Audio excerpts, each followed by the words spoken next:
Protocol. And we have Joran as our speaker for today. And he'll be taking you through the session. And with that being said, I'm going to pass it over to Joran to introduce himself and get the session started.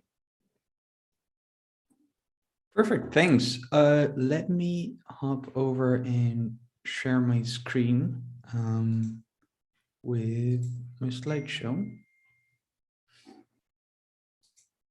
Yes. All right.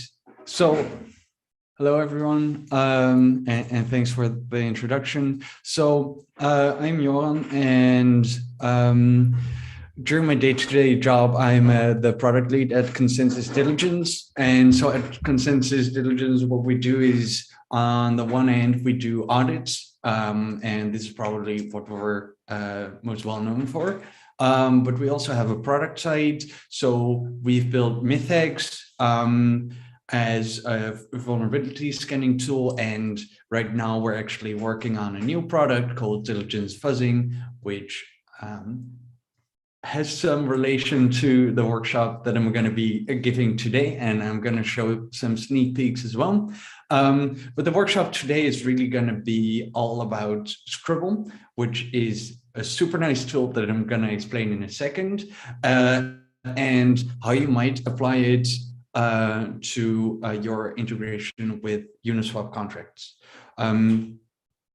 So let's see. I'm first going to give a brief introduction into what Scribble actually is, what specification languages are, what property-based testing is, before diving into deep into the subject matter, which is going to be me scribbling some ERC20 token. So what I'm going to do is I'm going to walk through a smart contract that implements the ERC20 interface, and I'm going to add specifications along the way so that you kind of see what the workflow is like and what kind of properties you might specify. And then I have 4 examples set up of how a smart contract might interact with Uniswap and what kind of properties you can write to make sure that your integration is doing what it's supposed to be doing with Uniswap and not something else. And I'll finish with a small wrap up.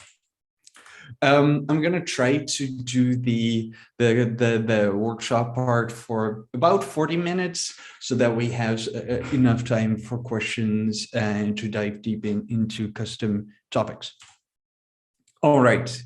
So before I go into what Scribble is, I want to talk about what properties are. And properties, what they are is, or how we can define them, is a logical statement that you expect to be true. Well, there's 2 examples on the slide. The bottom one is the most relevant one, because usually we're talking about code when we're talking about properties. So for example, a function might only be allowed to return positive numbers. The key of this sentence is that it's something that you expect to be true. So whenever you are writing code that interacts with other code, you're basically making assumptions about how you think that other code will work when you call into it.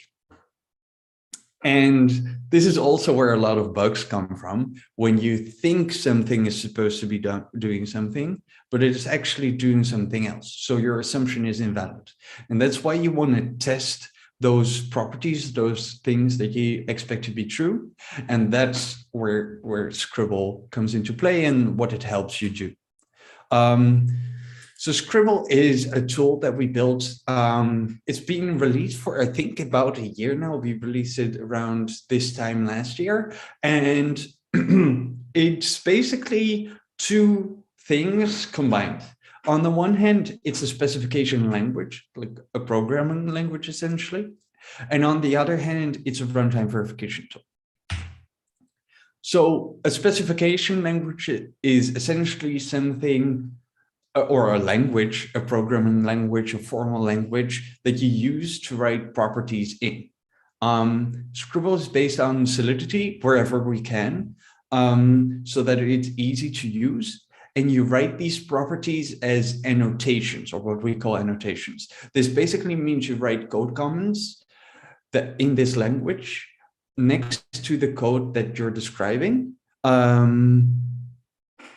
which looks like this. So here I have a really short example with a really trivial property, but it does highlight how it works. So we have a function, this cannot be hacked, that's doing something. And we have a property that says that this function is only allowed to return numbers higher than 0, not 0. And you see that the property is like right next to the function that it's describing. Now this is great. You can write properties about your code and it will like define what it's supposed to do, but we kind of want to have something that we can actually run, that we can test with. So that's where the runtime verification comes into play. So we take these properties and we translate them into Solidity code that checks the properties, so that afterwards we can run the test suite, or we can run fuzzing or symbolic execution, and it will look for different ways to trigger these assertion failures, and it will be able to tell you when there is a way to trigger a property violation. So this slide shows kind of a rough example of what instrumentation could look like. On the left, we have the original property, and on the right, you see how we instrumented the code by adding an assert at the end, saying that the result is bigger than 0. Now, this is a trivial property. There's lots of things that you can do with Scribble that I'll show later that produce more complex instrumentation. This instrumentation is used for testing only and won't show up in your production deployment for various reasons. For example, gas usage, but also security. You don't want to add unnecessary code because it increases your attack surface.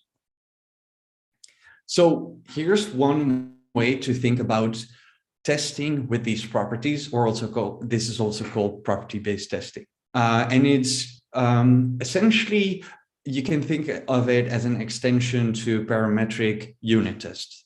So in a parametric unit test, what you do is you essentially separate the test case from the check that you're doing. So here in the slide, I have a Python example of this. On the top, we have a function that performs the test based on a particular test case. So what it does, it calls the add function, and then it checks that the add function returns the sum of the two numbers. And then on line 6 and 7, we have something that puts in the parameters and runs essentially all the edge cases. Scribble essentially replaces this top part where you write your checks as Scribble properties, and then all that's left is to find the edge cases. And we've replaced that with fuzzing, which will automatically try different things. So fuzzing will automatically come up with all these inputs like 1 and 2, 8 and 3, 0 and 1. And in the end, you get this comprehensive and extensive test suite. All right. So that's really the summary of the whole the tool. And now I'm going to go into my IDE and show you how everything works, or how you can go about scribbling. If you want to follow along, there is essentially 2 tools that you need to install, and I'll show you the command for that in my terminal right now. So sharing my IDE now. And you are gonna need the Scribble tool installed. That's the main one. So you can install that using npm like this. It's really easy. That's all you'll need to follow along. There's a second thing. There's an extension for VS Code called VS-Code-Scribble, which adds syntax highlighting, which makes life a lot easier. All right, but let me jump into this first example, and I'll share the links for these after the presentation. So here I have a smart contract, a vulnerable token that implements the ERC20 interface. In specific, there's a bug in the transfer function, which allows you to create tokens by sending tokens to yourself. What happens if you send tokens to yourself is that you compute your balance after subtracting the value that you're trying to send. You compute your balance adding the value you're trying to send, but you're using the balance from before the transaction, so without the removed value, and then you're writing it. So essentially, this will be moot and not used, and you end up with this code, which will create tokens. And there's various properties about this smart contract system that if we would define and test them, that would catch this bug. The first one is one that I'm going to describe about the whole contract, which is usually called an invariance. So you can write those like this. And the invariant that I'm thinking about is the one that says that the total supply must be in sync with the balances mapping. And you can write that like this. We take the unchecked sum. This removes overflow checks, which we won't need in this case, of the balances mapping. This is the values, and say that it must be equal to the total supply. And that's it. This will catch the bug already. But there's a lot more things that we can do. We can also define an if succeed statement. This is kind of like an invariant, but instead of stating something generically that must hold all the time, we say something about how things are allowed to change. So what we can say here is we can say that the old total supply is equal to the new total supply. And you can see I used a non-solidity feature here, namely the old keyword. And what happens is, what I'm essentially saying here is that I'm taking the value of the total supply variable at the beginning of a transaction and comparing it to the value of the same variable at the end. In summary, this properties essentially says that the total supply won't change. Which means that this token isn't deflationary or inflationary. It's a constant supply. So that's an interesting one. Now we can dive into the different functions, like lower level elements of the code, and describe properties about that are more fine-grained and describe something about the particular behavior of that function. So for example, here, let's dive into the transfer function. We want to say something about successful termination. We want to describe what should happen if the function actually succeeds. And in particular, if I want to probably say that if I send 10 tokens to you, or any amount of tokens to you, that you receive that amount of tokens. So let's write that down. If I send tokens to someone who's not myself, then I'm using an implication here. Again, this is a feature that we added to make property writing easier and more expressive. Then I want to check that the old balance that I had, which we can query like this. And here again, we use the old keyword minus the value, which is an argument to the function, is equal to the balance I have after executing this function. And we can do something similar here for the recipient. So what we can say is the old balance of the recipient plus the value is equal to the balance afterwards. Let's see. We could also say something like this function can only succeed if the old balance of myself is larger than the amount, right? This kind of duplicates or larger than or equal to. This duplicates this check, but it makes sense to write the property anyway, because this way we get to essentially double check our work and make sure that that the code underlying is actually testing this property. Let's write one more property here, which says something about the error case that I was just describing about when you send tokens to yourself. So if that's the case, if the sender is the to address, then I want to say that the balance before is equal to the balance afterwards, right? And now if we check these properties, we expect this to fail, but we also expect this property to fail. And I'm actually not in the right directory here. So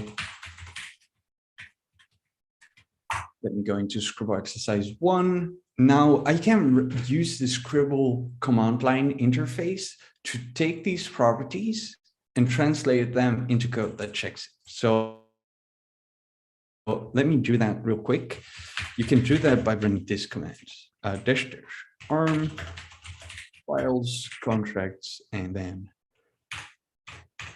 our vulnerable ERC20. Now it will find that I had a typo, and there's actually multiple typos. So I usually make small mistakes like this when I do a demo, which is great to highlight the error reporting that this tool has. And you can see here how you get a neat little error description that describes that balance doesn't exist. And I know it doesn't exist because it's actually called balances. Let's try that again. Where I forgot it somewhere.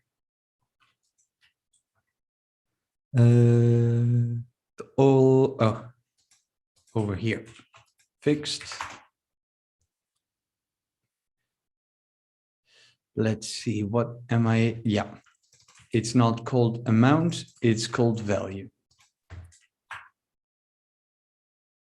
So you get this iterative approach to fixing your bugs, similar to how you would maybe write some invalid solidity syntax, run the compiler, and it will tell you how to fix things. And now, if we dive into our property, we see, or our code, we see that a lot has changed. It's not really readable anymore, and this is also not our purpose, but I'm showing it right now so that you can see what the actual instrumentation looks like. So there's a lot of code added that will check our properties. So for example, here, you see that we measure the value of total supply, then we call into the original allowance function, and then here's a check with that total supply value, and we're comparing it to the total supply after the call. So this is our if succeeds property that ensures that the token isn't deflationary or inflationary. Let's see, there's also a call to check state invariance. And if we go over there, we see here that we're comparing this value called _balances.sum to the total supply. This is our invariant that would be violated if we but if we exploit the bug that's in the transfer function. And this is really all there's to it. Now you can see that we add two statements here. One is an emission of a log event, and one is an assertion. The log event here is used by our tooling in the backend to figure out which assertion failure matches with which property. And this is to improve reporting to you so that it's easy to figure out what properties are correct and which aren't. But there's also an assert false here. And we added this because it's pretty much universal. All your unit tests will fail if they trigger a property violation which raises an assert false. Which means that if we now have a test suite, and I believe we actually do, let me see. If we have a test suite and we run it, then it will encounter this problem, the assert, or which triggers the property failure, which triggers the assert, and the test will fail. So if I clean up and quickly compile everything, I think this will actually not work because I made a mistake in this property. Truffle test.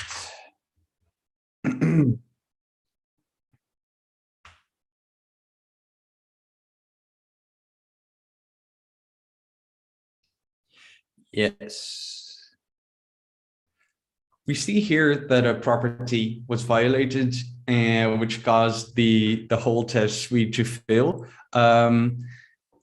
which is great. I would usually recommend, though, to use something like fuzzing, because fuzzing is great as it finds all of these little edge cases on its own without requiring you to provide them. So I actually ran a fuzzing campaign on a smart contract such as this with instrumentation just last week.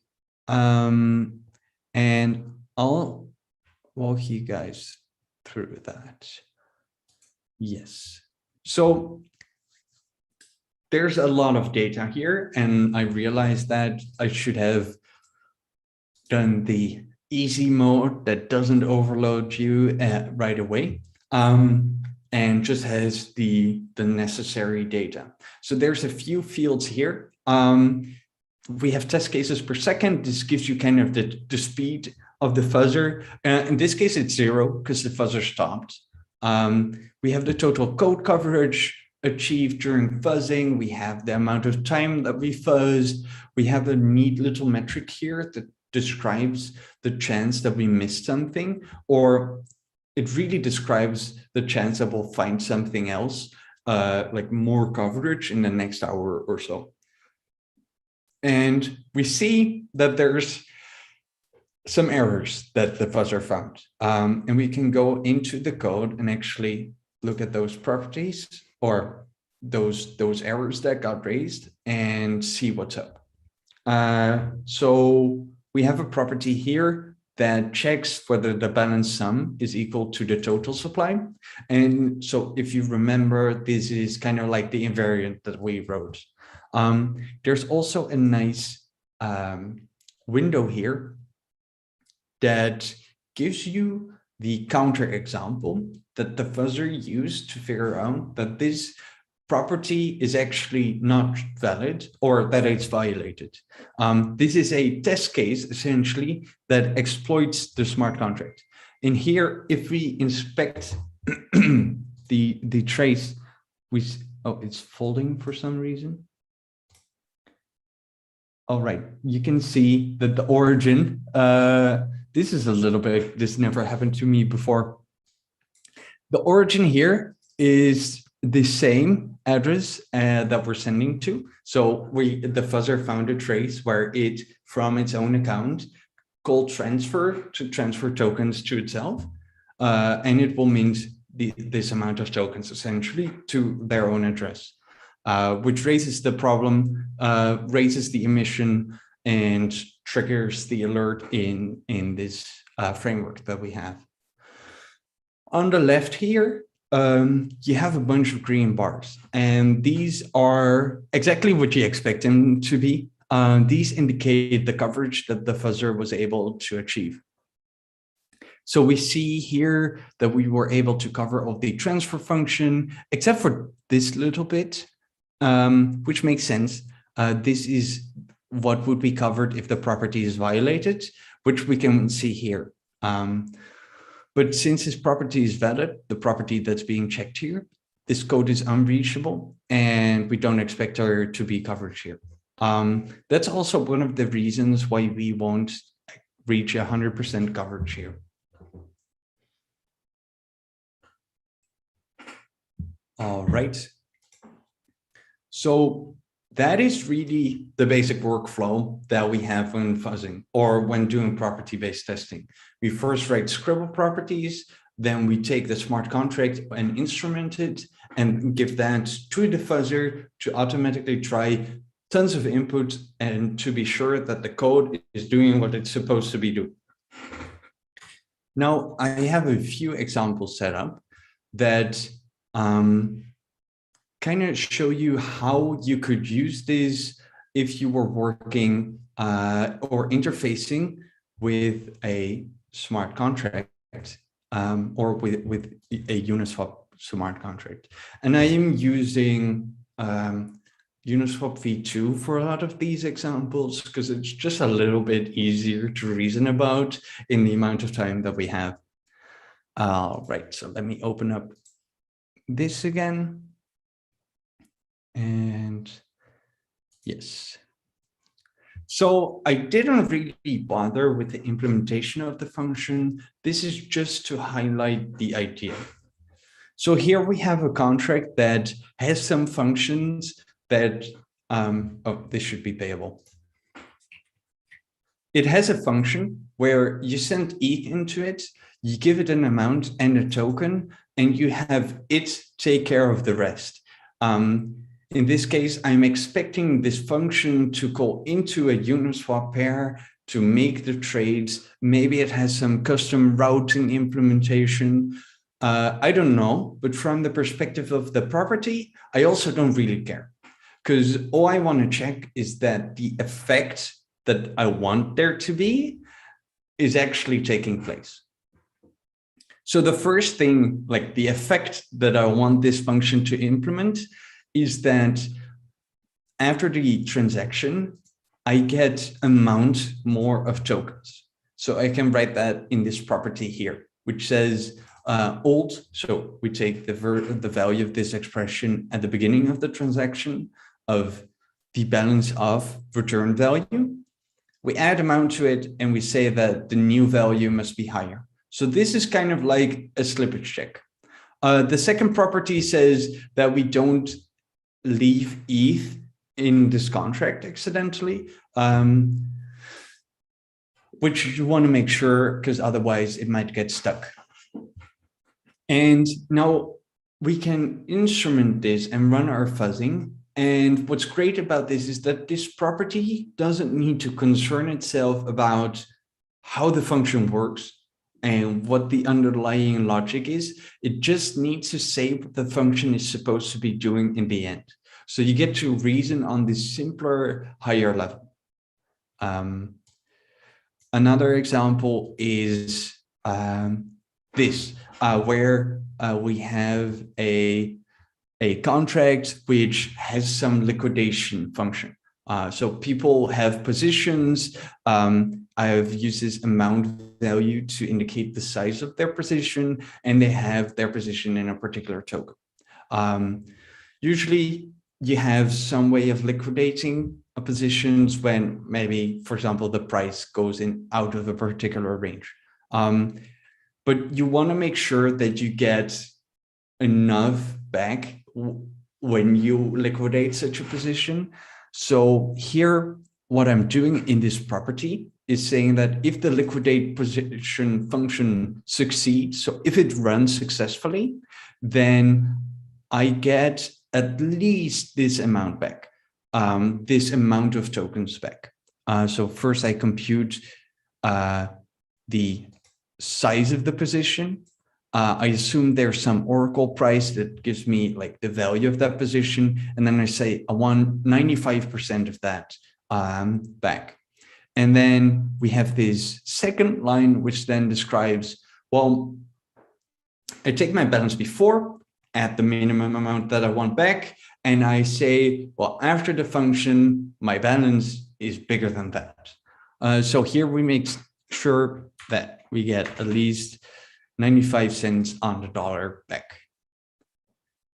A third example, which applies more to Uniswap v3, is when you want to do some magic math and you want to make sure that it does what it's supposed to be doing. And I am saying it applies more to Uniswap v3 because there's a little bit more math going in there. And here I took a function without implementation again, that's also in the Uniswap code base, which I believe in the bitmath library, which takes a input and returns the most significant bit. And now there's these properties that the Uniswap guys are testing themselves, but that you also want to be sure that your custom implementation of that logic satisfies. So in this case, there's these two very complex statements that I took from the code base from Uniswap, which says that this must be true, and I encoded them as properties. So we can then instrument this, give it to the fuzzer, and let the fuzzer figure out whether the code actually implements these or has an implementation that satisfies these properties, or whether it doesn't. And let me go back in because I have one more example that I want to show. And that is something that really only is super specific to Uniswap v2, where if you remember, the way that you used to do a swap is you transferred tokens into the contract and then called the swap function separately. So you could even do 3 transfers into a pair and then call the swap function, or do it all at once. It was up to you. But a key thing that you want to make sure of is that you don't leave any tokens in the pair after you're done. So that's what this property checks. It checks that after this function succeeds, or if the function succeeds, then the reserves, so this is the internal bookkeeping of the pair, are equal to the actual balances of the tokens that the pair holds. So now, again, regardless of the super complex implementation that you might have that performs several trades, maybe it does routing, maybe it goes to multiple exchanges, it doesn't really matter. We just want to say that at least this property holds, which says that the pair doesn't have any extraneous amounts left after we're done. And then we can trust the fuzzer to check that this is actually the case. Awesome. All right, we have a bit more time. So there's one more property type that I want to show, which is in here. So in all of the examples before, I've kind of highlighted a few different types of properties. We had invariance and global if succeeds, which describes something about the whole smart contract. And we had these if succeed statements, which describe what a function is supposed to be doing. There's a third type, which is called if updated. And this is a great type of property when you want to say something about how a variable is allowed to be changed. So maybe you want to say something like, this variable is only increasing, In this case, we want to say something about access control. In specific, we have an ownable contract where we want to make sure that it's really only the owner that's allowed to update the owner variable. So we say that if the owner is updated, then the owner, well, before the update, must be equal to the sender of that transaction. Or, and this allows the constructor to write to it, the message signature is 0. And this is only the case whenever you are running the constructor, which doesn't have a message signature, or it has a 0 message signature. And if we now go into this exercise,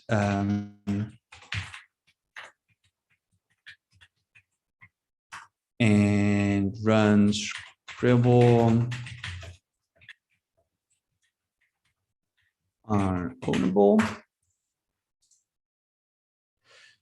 you can see how Scribble went into the code, looked for the place where we're updating the owner variable, we record it, and we add a check that makes sure that, well, in fact, the message sender before is the one that's sending this transaction and performing the update. And the great thing about this is that it works with inheritance. So if you have this contract, this ownable contract, and you inherit it, and it has this property in there, and you instrument or run Scribble on this higher level contract, it will take this property into account and add checks wherever your higher level contract writes to the owner variable. And this ensures that even if your higher level implementation, which inherits from this, even if that violates this property, we'll know because this check got added. All right. So really, the way that you can get started easily with Scribble is, well, first of all, you install the tool and the plugin, but then you write just 1 or 2 properties to see if you can get a feel for like what kind of properties are true for your smart contracts and how you can write these properties. And then what you do is you just run this instrumentation, and then you run your unit test suite, which will cover various edge cases throughout your program and maybe, or smart contract, and maybe already trigger something and it might find bugs already. That's the first step. The second step would be to go into fuzzing a little bit more. There's the diligence fuzzing platform, which I really like, but I'm biased, of course. But there's other tools as well. And go and try one of these tools. Reach out to us, for example. I'd love to set up a trial fuzzing campaign if you set up a few properties yourself. And then you get this tool that will automatically try and figure out whether any of your properties can be violated, and you can fix those problems.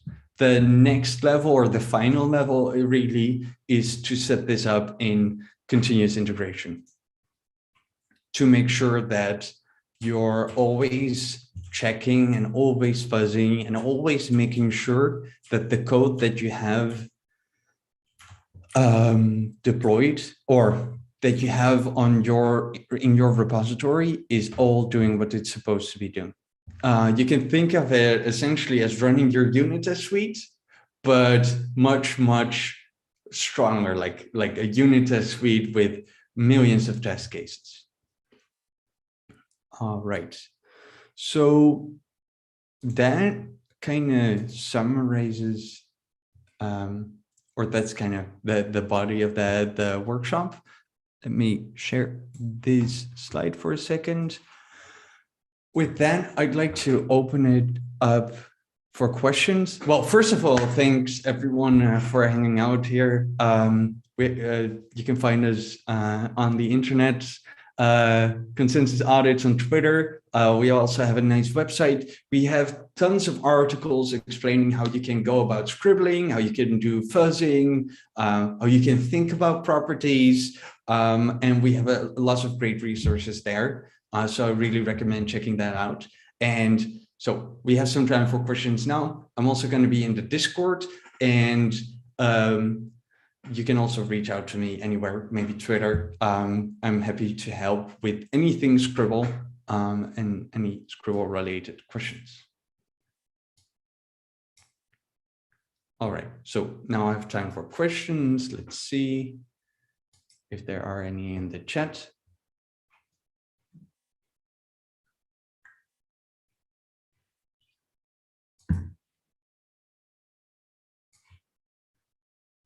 I guess not. I guess the workshop was quite satisfying then, and that it didn't raise any open questions, or it answered any questions.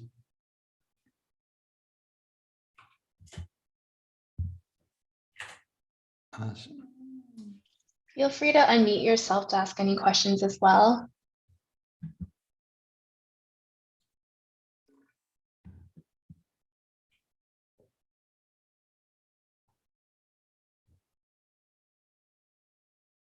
All right, I guess your workshop was so thorough. There are no questions. We'll just end it off here then, unless you have anything else that you want to be presenting to everyone. No, I guess if people just try this workshop example themselves, they'll maybe run into some questions. And so yeah, the invitation stands as me, and I'll try to help you as best I can. Awesome. Well, thank you so much for joining us today, Joran, and thank you for such a great presentation. And for the rest of you, feel free to connect with Joran on Discord. Have a great rest of your day, everyone. Thank you. Bye.